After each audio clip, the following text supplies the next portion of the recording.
I'm going to be honest.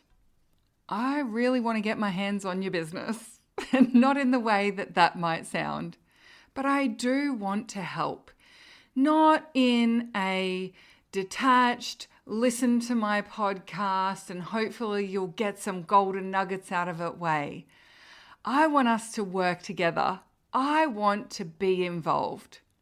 And there are some of my programs and packages that allow us to work in that way together to really align your strategy, your actions, and your goals. So if you know that now is the time to get stuck into your business strategy, to get mentorship, support, and hand-holding, as well as practical advice and feedback, I would love for us to explore how we might be able to do that together. Whether it's joining my takeoff program to get you to the point where you are attracting leads and making sales more consistently, whether it's through the accelerator to help you really narrow in on where your leverage points are to scale your business beyond 6 figures and further, or whether it's that high touch, high connection, one-on-one experience of working together as a VIP. I invite you to send an email to me at support@tashcorbin.com. Tell me what your goals are, tell me what you need help with, and let's look at how we might be able to work together. I would love to provide the mentorship, guidance, feedback, and advice that you need to know exactly where you need to focus right now to get it implemented and done and to get your business taking off and scaling. There's no obligation and there's no hard selling. I genuinely just want to make sure that I'm across what's going on for you and that you know what the options are for us to potentially be working together.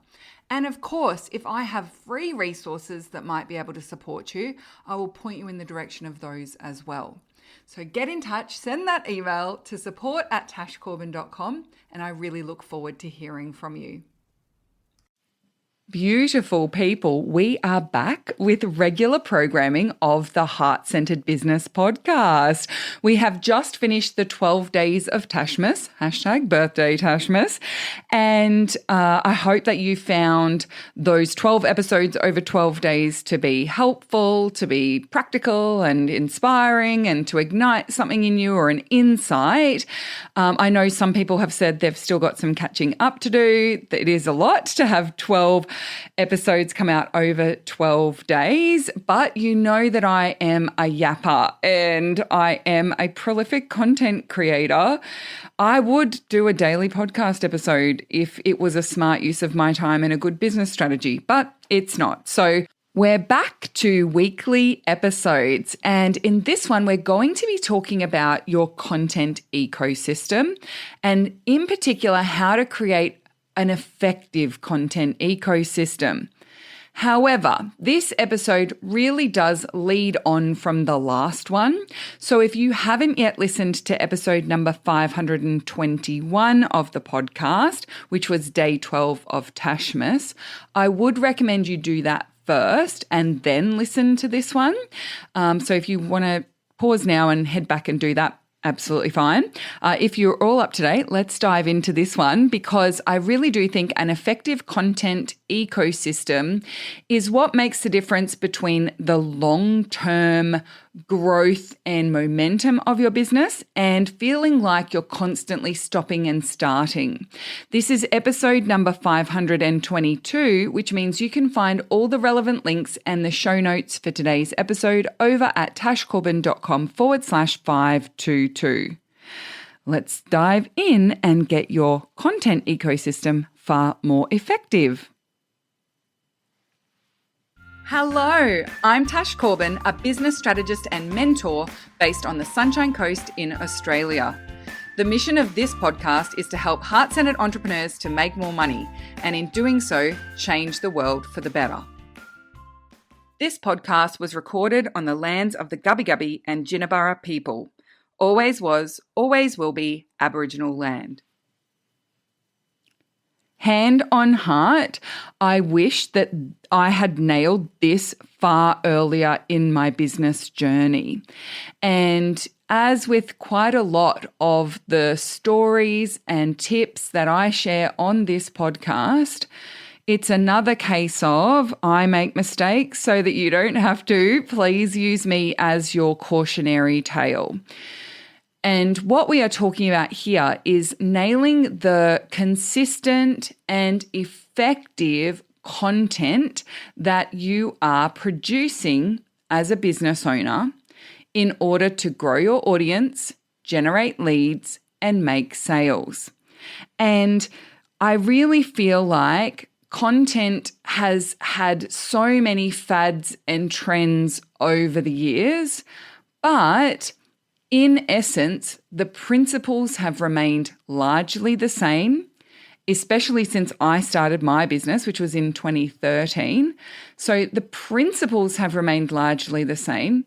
The goals that you want your content to achieve have remained largely the same.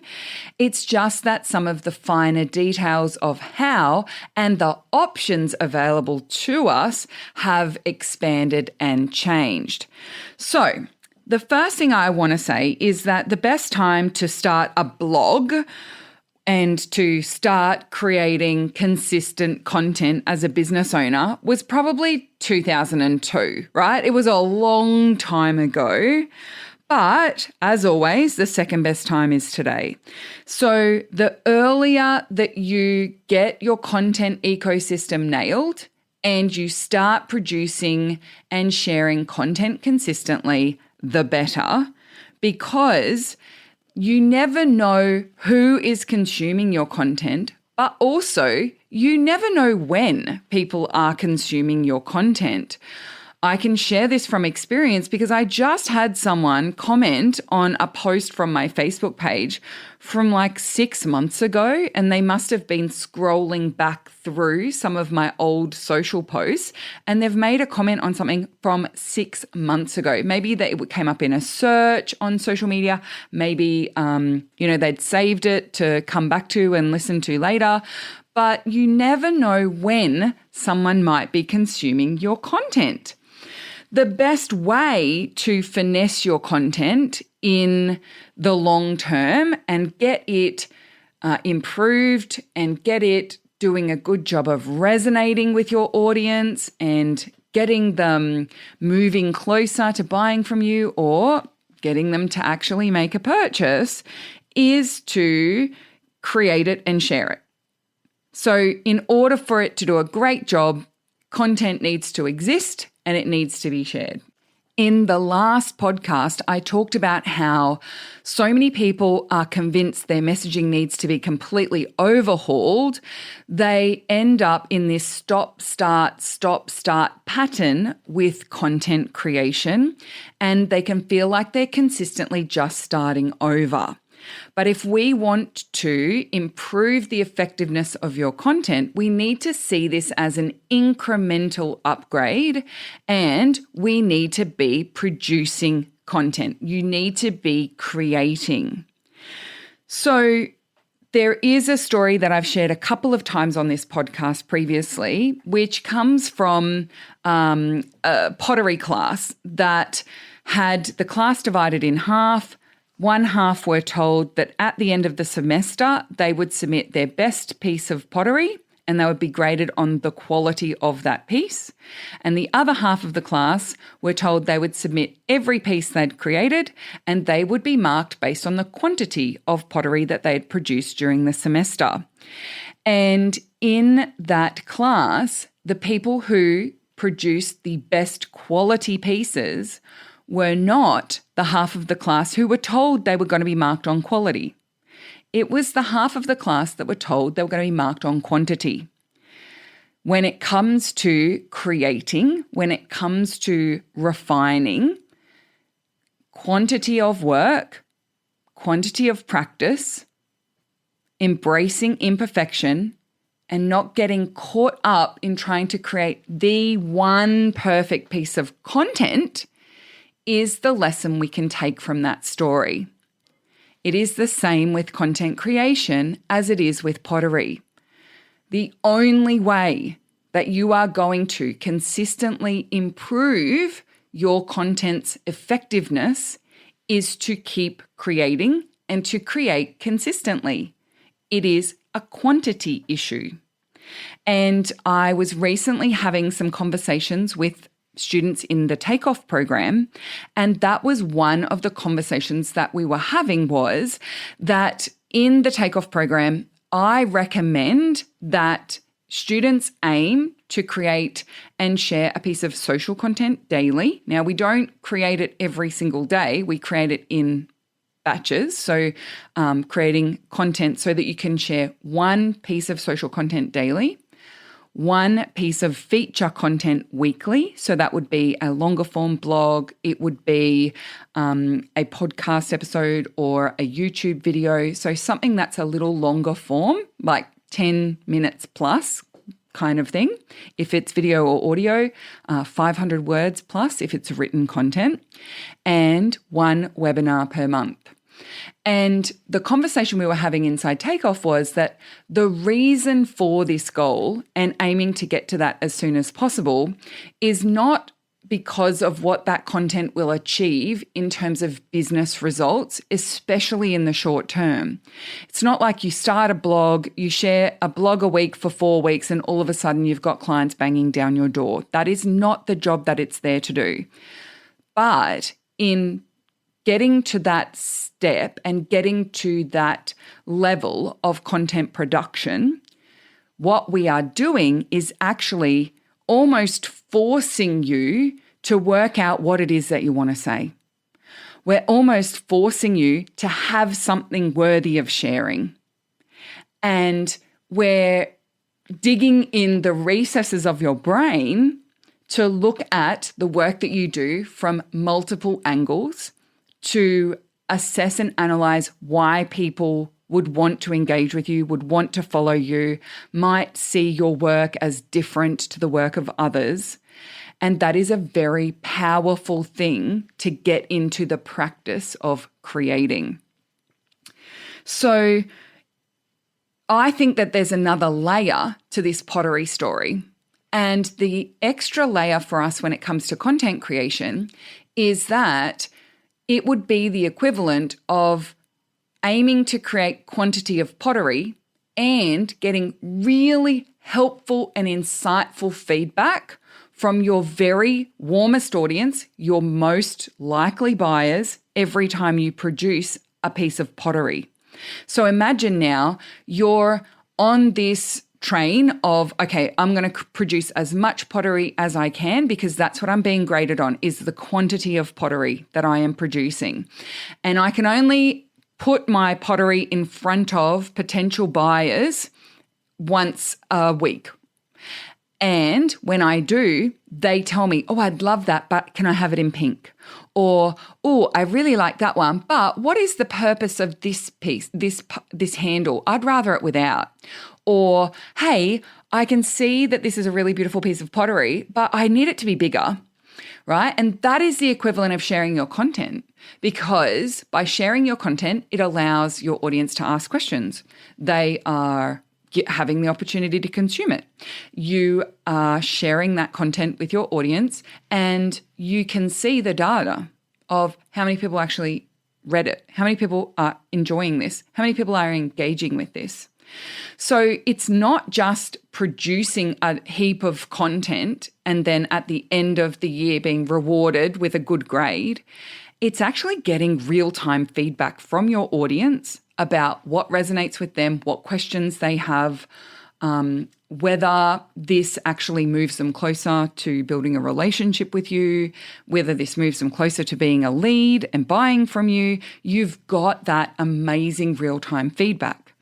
And one of the reasons why people cite to me that they really struggle with producing content and creating an effective content ecosystem is that when they do produce content, they get no feedback.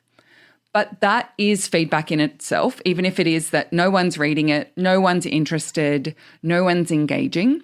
But in 90% of the cases, when people say they get no feedback, they get no engagement, they get no results from the content they've produced, well, actually, they have got some feedback. They have got some comments. But to them, it's not enough. And to them, it's not a sale, so it doesn't feel worth it. And so when it comes to creating an effective content ecosystem, I think one of the most important things we need to do is release the pressure on that content to directly result in sales or to give you any kind of result in the short term. Every single comment, every piece of engagement, every piece of data that you can collect about that content is the necessary feedback that you need, but it's only really meaningful over an extended period of time. So when it comes to social content, that's why I do the Imperfect Post project for 100 days, because when you have 100 pieces of content or 50 pieces of content going out over 100 days, that is the time frame you need for any data about that content's effectiveness to be meaningful. Most people are trying to work out if their content is effective after they've shared 4 pieces of content. But you will not get meaningful feedback and data after even a month's worth of content. It needs to be 100 days. The same thing goes for your feature content and your emails to your mailing list. You need to send a weekly email to your mailing list with a meaningful piece of feature content every single week for 12 weeks before you'll have any kind of meaningful data. And that means you need 12 pieces of feature content on your website for 12 weeks, right? We need that in place before you can get any kind of meaningful feedback. Similarly, you need to run a webinar 3 times and promote and follow up that webinar effectively 3 times over 3 months for you to have any kind of meaningful feedback and any kind of meaningful data. And so for most people, the thing that is costing them the exact insight and the exact data they would need to make their content ecosystem more effective is that they aren't doing it enough. They haven't produced enough to actually have that insight, to have that data. So remember that your audience will never be as small as it is today.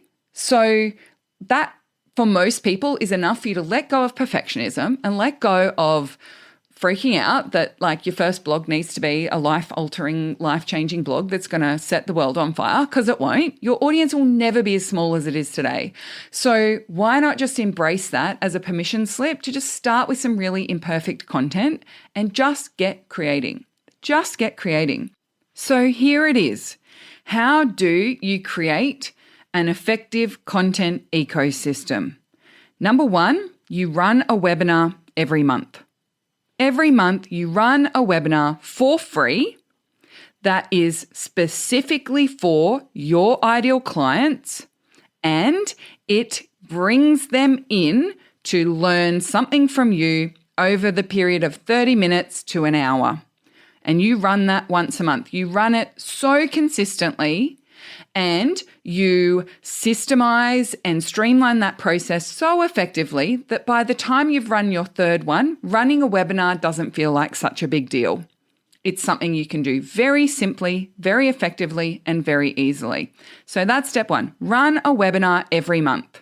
Step 2, have a piece of feature content that you release every week.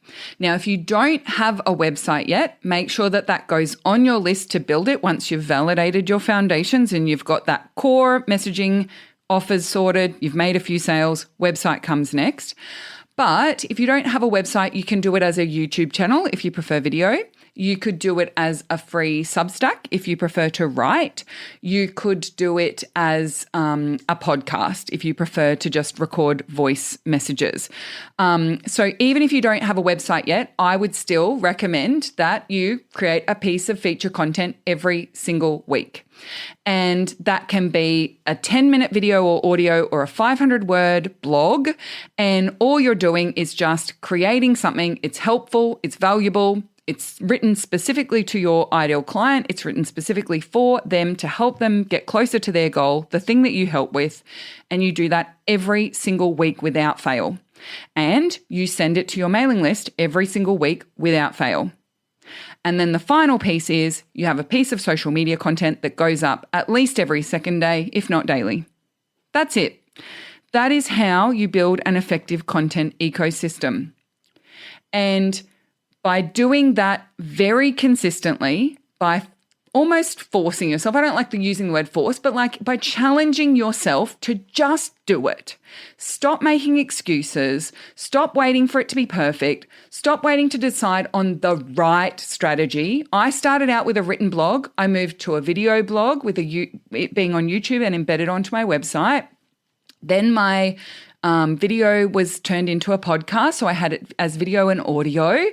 Then once I was doing that, I did video and audio with a written article that was like a summary of that podcast episode embedded on my website. And then I simplified it back to audio only. So the podcast is audio only now. It used to be video and audio. And the reason why I did that was because I was struggling to get it out every single week. And I know that having the piece of content actually exist is far more important than having it on video and having it on audio and having the written article. And so I just simplified it down to something that I could, as much as possible, nail and not fail. And actually, what ended up happening was the downloads of my podcast absolutely skyrocketed when I got rid of the video version of my podcast. Because what was happening was people would prefer to watch the video if they could, but they wanted to watch the video sitting at their desk with their notebook out so that they could take copious notes. And so people were hoarding podcast episodes to listen to in the future instead of just listening to them as they came out. So it was one of the best things I've ever done for this podcast and for my content ecosystem was to go back to a simpler format and just do audio only. And we do have amazing show notes and a written version of the podcast in article format that goes with it over on my website. And so that was the thing that got rid of the barrier so that I could maximize the chances that my content would get out on time consistently. And it ended up being one of the best things I ever did. So the number one hashtag but Tash that I get when I talk about this is, but I don't know what I need to say. I don't know how to structure it. I don't really know what I'm doing when it comes to content. Well, first and foremost, the best way to learn is to do. And I want you to think about that pottery example. So you've got a ball of clay, you've got a pottery wheel in front of you, and you know the basics. The clay needs to go on the wheel. It needs to be in the middle of the wheel. You need to center it as best you can. And you know that you're aiming for consistency of the thickness of the clay as you shape whatever it is that you shape. But the best thing you can do beyond knowing those basics is to start the wheel turning. Because ultimately, I could describe to you, being a potter myself, in explicit detail exactly what the steps are to create a little bowl on a pottery wheel. But I can only say so much. Before you got to get in there, you got to get your hands dirty and you got to feel what it feels like. And you've got to see what it is that you produce. So the equivalent basics that you need to know when it comes to creating content are, number one, speak directly to your ideal client as much as possible. The narrower your niche, the easier it is to write content that you know they're going to find helpful. And so if you're still not clear on who you are speaking to, number one, you can grab my Nail Your Niche training. I have that available for free on my website, and I'll pop a link to that in the show notes of today's episode. But number two, just write down who is your ideal client and start writing something for them. Even if you don't do structured niching work. I mean, the structure that's in Nail Your Niche is very helpful, and I think it makes it far easier to get clear on who it is that you're talking to. But if that is a barrier and if that's just going to delay the process, just start writing. Just start recording something. So number one, you know that you need to speak to your ideal client. Number two, you know you need something that's helpful for them. Something that's going to help them get from where they are to a little bit further along the pathway. That's it. That's the two things you need to know about creating content. They're your basics.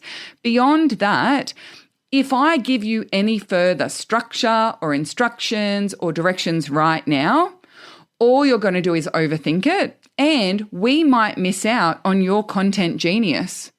You may be the world's best listicle writer. You know what a listicle is? It's like, here's the top 10 things. Here's the best 5 ways. Here's the 8 most common right? So it's just literally a list of things. But like, you maybe have this really amazing perspective to share with us, or an amazing way of writing, or an amazing way of explaining things that works really brilliant for your content consumers, but you're so busy trying to do it the right way, you're just not doing it. You're so busy trying to do it the way everyone else does it, you're actually robbing yourself of just doing it the way that's easiest for you and that actually would work best for your audience. So you know what your basics are. You know that you need to speak to your specific niche and you need to create something that might be a bit helpful for them. And it doesn't have to help them solve every single problem they've ever had in their entire life. It doesn't even have to help them solve every single problem they experience in your zone of genius. It just has to help them for today. Just for today, here's something that will help. Just for today, here is something that will help. Just for today, here is something that will help. That is what we are looking to do with your content at its very core. The great thing about this ecosystem approach is that in creating a webinar, you're going to have to create posts to tell people about the webinar. And that's actually going to mean that you're going to have a lot of ideas popping into mind, right? You're going to have to look at this through multiple angles. I talk about your core part of your business, your core offers, your signature work, as thinking about them as being a diamond. And the job of your content is to try and describe and direct people's attention to that diamond through every single facet possible, every single element, every single angle. And so in challenging yourself to craft a webinar for the month, and like you can just run the same webinar every month for the next 12 months. That is not a problem, right? So we are crafting a webinar, we're sharing a webinar every single month, but in putting together the promotions for that webinar, you're going to have to tell your mailing list about it. You're going to have to tell your social media audience about it. You're going to have to talk about that one event, again, like a diamond, through multiple angles. And that's a ton of social content, email content. And then what you might realize is, some people might not think that this webinar is the right fit for them because they're still stuck in X, in the step before. So I should write a blog that actually gets them from the step before to being ready for the webinar. Now, I'll put that out as a blog. Well, I could promote that blog. I'll come up with 3 promo posts. Like, by taking an ecosystem approach, it's almost like the majority of the volume is taken care of for you when you've got that beautiful foundation of that monthly webinar. The final piece of advice for you I have is more of a mindset piece, and that is the energy of detachment, being detached from the pressure for that content to do any kind of job, being detached from needing that content to be game-changing, life-changing, set the world on fire. And I have another little story to share for you about pottery. So my introduction to wheel pottery was thanks to one of my best friends in the whole world, Claire Riley. And there was a pottery studio that was sort of between where the two of us were living. And they had a special offer where if you bought a 4-week wheel throwing course for someone else, it was like 75% off. And Claire reached out and said, I'll buy this for you if you buy it for me. So we each bought each other this pottery course and we did it together.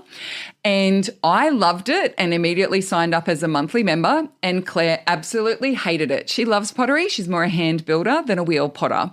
But it was so funny because on week 2 of our class, they made us create pieces on the pottery wheel and then cut them up to see how thick the base was, how thick and consistent the sides were.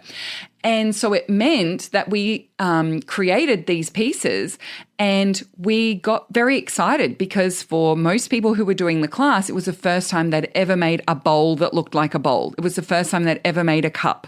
We were practicing how to do narrow lifting. We were practicing how to do broader lifting, how to make bowls, how to make vases, right? So we were trying to make all these different shapes. And there was one in particular where we start over and we both made something. And I made this amazing sort of honey pot shape with, that beautiful figure of 8 kind of shape to it. And Claire next to me made the most symmetrical bowl I have ever seen in my entire life on a pottery wheel. And then the instructor said, okay, now get your wire out and let's cut it in half. And Claire and I both looked at each other and we were both just like, but I don't want to. Like we both really wanted to keep this thing.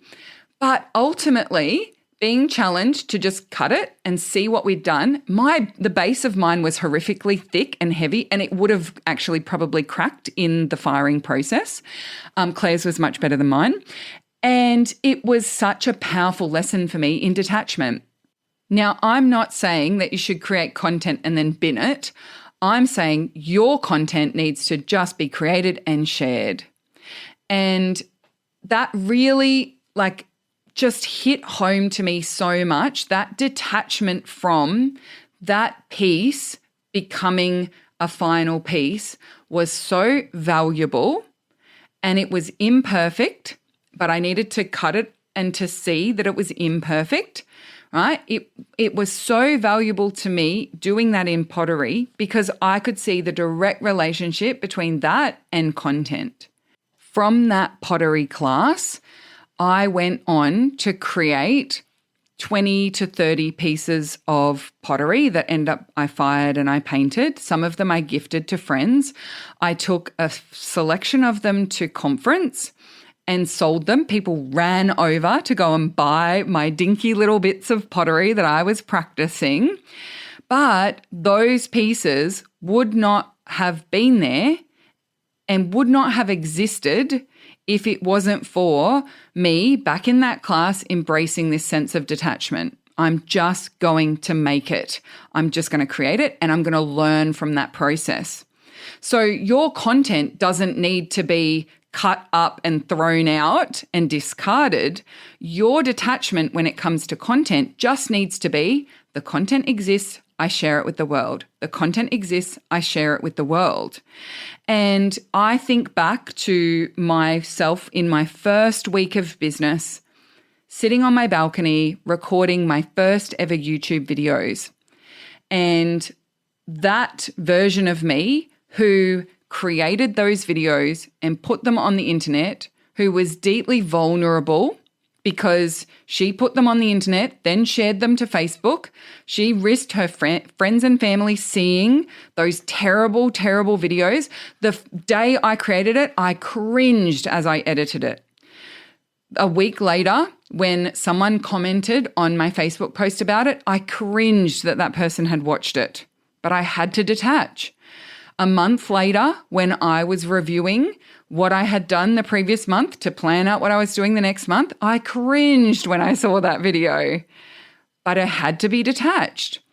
And then 2 years later, when I had a video on YouTube do really well, and I mean, by really well, I mean it got 1,000 views, I know that video was built on the shoulders of the Tash who released the first one. The good one that did well 2 years later wouldn't have existed if I hadn't shared the first one. Because if I had, in cringing at myself, decided, no, I'm not going to share that, then I would have tried to redo that one video, that one piece of messaging, that one core message. And it wasn't a good piece of content, let alone like the breathiness. And I had to stop recording after every single sentence and the sound quality is terrible and the light is behind me. Let alone any of that. Even if it was a well-recorded piece of content, the topic wasn't actually particularly helpful to my audience. But I didn't get to the helpful content until I got out the unhelpful content. The content I thought was important, but my audience didn't. And so then 2 years later, when I was considering starting this podcast, I never would have done that if I hadn't had some success with longer form videos on YouTube, feature content on YouTube. And that success on YouTube wouldn't have happened if I hadn't just set myself the mission of recording and releasing a YouTube video every week and just diligently going about doing it. I didn't do it perfectly. As I said at the top of the episode, I wish I had nailed this far earlier in my business journey. I allowed myself to get caught up in perfectionism several times. There are huge periods of time where I didn't release a piece of feature content, where I didn't run a regular webinar, when I didn't have a daily post go out on social media. And the periods of 2 to 3 months after those and that like reset and restart were some of the toughest times for me in business. But I knew that the reason why it was feeling so tough was because I hadn't nailed the consistency. I hadn't maintained that content creation and sharing. And so if there is one thing I can leave you with in this podcast, it is that you need to be detached from the result, detached from it needing to look and sound and feel like something that is perfectly polished and brilliant and awesome, because you won't get there until you actually make some terrible content, right? We just need to accept that as our reality, and that our skill development comes from practice, right? So we're going to stay completely detached from it needing to be good, from it needing to be effective, from it needing to generate any results. It is this detachment. If you'd like to join me in a week of embracing the ecosystem approach to your content and ensuring that that content is actually boosting your lead generation and conversion, then I'd love to invite you to join me for Biz Boost 2026, which is happening in the final week of May. Biz Boost is a 5-day event that is specifically designed to literally boost certain components of your business, and creating and content are 2 of those areas. So you can have a look at the full curriculum and what we're covering each day, as well as reserve your spot in Biz Boost 2026 over at tashcorbin.com/522, because I'll pop the link and details for you there in the show notes. If you are listening to this podcast episode after Biz Boost has started in May, then I'll make sure that we also redirect that to the next opportunity for us to do a similar event together, which will be the virtual CEO retreat in November. So make sure you come and check all of that out with the show notes of today's episode at tashcorbin.com/522.